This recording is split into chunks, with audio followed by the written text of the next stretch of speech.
വിജയകാന്തിന്റെ ഭൗതികദേഹം ഇപ്പോൾ സാലിഗ്രാമത്തുള്ള അദ്ദേഹത്തിന്റെ വീട്ടിലാണ്. അവിടെ എത്തിയാണ് മുഖ്യമന്ത്രി എം.കെ. സ്റ്റാലിനും അടക്കമുള്ള പ്രമുഖർ ഇപ്പോൾ അന്തിമോപചാരം അർപ്പിക്കുന്നത്. ഇപ്പോൾ നിലവിൽ വലിയ തിരക്കാണ് സാലിഗ്രാമത്ത് അദ്ദേഹത്തിന് വീട്ടിലുള്ളത്. പാർട്ടി പ്രവർത്തകരും സിനിമ അദ്ദേഹത്തിന് അനുയായികളും ഉൾപ്പെടെ നിരവധി പേർ അവിടേക്ക് എത്തിക്കൊണ്ടിരിക്കുകയാണ്. ഇപ്പോൾ നമ്മളുള്ളത് ചെന്നൈ കോയമ്പേടുള്ള അദ്ദേഹത്തിന്റെ പാർട്ടി ആസ്ഥാനത്താണ്. ദേശീയ ദ്രാവിഡ മുർപോക്ക് കക്ഷി കഴകത്തിന്റെ അതിന്റെ ആസ്ഥാനത്താണ്, ചെന്നൈ കോയമ്പേടിലാണ്. അദ്ദേഹത്തിന്റെ ഭൗതികദേഹം ഇപ്പോൾ അല്പസമയത്തിനകം വീട്ടിൽ നിന്നും ഇവിടേക്ക് എത്തിക്കുമെന്നാണ് അറിയിച്ചിരിക്കുന്നത്. പ്രധാന പൊതുദർശനം ഈ പാർട്ടി ആസ്ഥാനത്തെ ഓഫീസിലായിരിക്കുമെന്നാണ് ഇപ്പോൾ അധികൃതർ അറിയിച്ചിരിക്കുന്നത്. ഇപ്പോൾ പാർട്ടി ആസ്ഥാനത്ത് അതിൻ്റെ തയ്യാറെടുപ്പിലാണ് പാർട്ടി ഭാരവാഹികൾ. ഇപ്പോൾ പാർട്ടി കൊടി അത് പകുതി താഴ്ത്തിക്കെട്ടിയ നിലയിലാണ് ഇപ്പോൾ ഉള്ളത്. 9 മണിക്ക് അദ്ദേഹത്തിൻ്റെ മരണവാർത്ത അറിഞ്ഞതിന് പിന്നാലെയാണ് പാർട്ടി പതാക ഇപ്പോൾ പകുതി താഴ്ത്തിക്കെട്ടിരിക്കുന്നത്.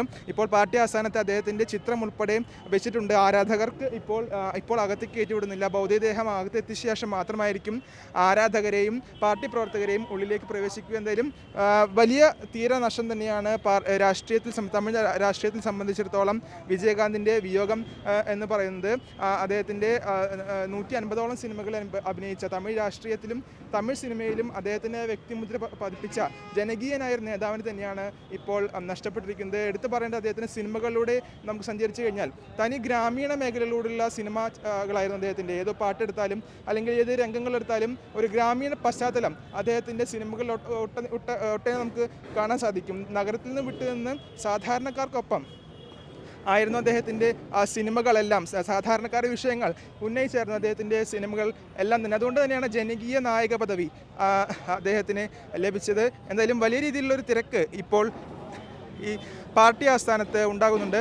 പോലീസെല്ലാം അതിൻ്റെ ഒരു തയ്യാറെടുപ്പിലാണ്. നേരത്തെ വീട്ടിൽ കണ്ട പോലുള്ളൊരു ക്രൗഡ് അല്ലെങ്കിൽ ജനക്കൂട്ടം വരുമ്പോൾ അത് തടയുന്നതിന് വേണ്ടിയുള്ള തയ്യാറെടുപ്പിലാണ് ഇപ്പോൾ ചെന്നൈ സിറ്റി പോലീസ്. എന്തായാലും വലിയൊരു ആരാധക കൂട്ടത്തെ തന്നെ ഇപ്പോൾ ഈ പാർട്ടി ആസ്ഥാനത്ത് പ്രതീക്ഷിക്കുന്നുണ്ട്. ഇനിയും പ്രമുഖ നേതാക്കളെല്ലാം തന്നെ ഇവിടെ എത്താൻ സാധ്യതയുണ്ട്. അതുകൊണ്ട് തന്നെയാണ് വലിയ തയ്യാറെടുപ്പുകൾ പോലീസ് ഇപ്പോൾ നടത്തുന്നത്. ഇപ്പോൾ നമുക്ക് കാണാം പുറത്ത് ആരാധകരുടെ ഒരു വലിയ കൂട്ടം തന്നെയുണ്ട്. അലമുറയിട്ട് കരയുന്ന നിരവധി പാർട്ടി പ്രവർത്തകർ, അത്തരത്തിലുള്ള സാധാരണക്കാരായ ജനങ്ങളാണ് അദ്ദേഹത്തെ ഇപ്പോൾ കാണാനായി ഇപ്പോൾ ഈ പാർട്ടി ആസ്ഥാനത്ത് എത്തിക്കൊണ്ടിരിക്കുന്നത്.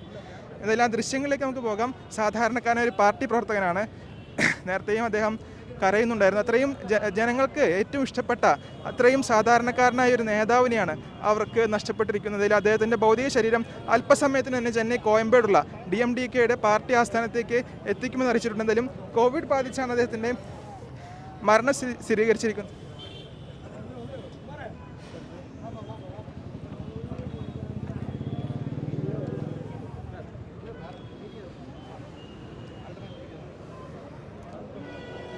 ദിവിഷ്, കോവിഡ് ബാധിച്ചാണ് അദ്ദേഹത്തിന് മരണം സ്ഥിരീകരിച്ചത്. അതുകൊണ്ട് തന്നെ പൊതുദർശനം എത്ര സമയം ഉണ്ടാകും എന്നുള്ള കാര്യത്തിൽ വ്യക്തത വരുത്തേണ്ടത് ആരോഗ്യ വകുപ്പാണ്, പാർട്ടിയാണ്. അതുകൊണ്ട് തന്നെ അല്പസമയത്തിന് തന്നെ ഈ സംസ്കാരം സംബന്ധിച്ചുള്ള വിവരം എന്തായാലും പുറത്തുവിടും. ഇന്ന് തന്നെ സംസ്കാരം ഉണ്ടാകുമെന്നാണ് അറിയിച്ചിരിക്കുന്നത്. കോവിഡ് ബാധിച്ച് മരിച്ചുകൊണ്ട് വലിയ രീതിയിലുള്ള പൊതുദർശനം അനുവദിക്കാനാകില്ല എന്നാണ് നിഗമനം. കാരണം ആരോഗ്യ വകുപ്പ് അത് അനുവദിക്കുമോ എന്നും വ്യക്തമല്ല. എന്തായാലും വലിയ രീതിയിൽ തന്നെ ആരാധകർ അല്ലെങ്കിൽ പാർട്ടി പ്രവർത്തകർ ഇപ്പോൾ ഈ പാർട്ടി ആസ്ഥാനത്തേക്ക് എത്തിക്കൊണ്ടിരിക്കുകയാണ്. സ്ത്രീകളും പുരുഷന്മാരുടെ നിരവധി പേർ അദ്ദേഹത്തിൻ്റെ ഒരു നോക്ക് കാണാൻ വേണ്ടി അദ്ദേഹത്തിന് പാർട്ടി ആസ്ഥാനത്ത് എത്തിക്കുകയാണ്. പ്രത്യേകിച്ച് എടുത്തു പറയേണ്ടത് 18 വർഷം 2005 മുതൽ ഈ പാർട്ടി രൂപീകരിച്ച മുതൽ അദ്ദേഹമായിരുന്നു അതിൻ്റെ പാർട്ടി ജനറൽ സെക്രട്ടറി. അദ്ദേഹം 18 വർഷമാണ് ഈ പാർട്ടിയെ നയിച്ചത്.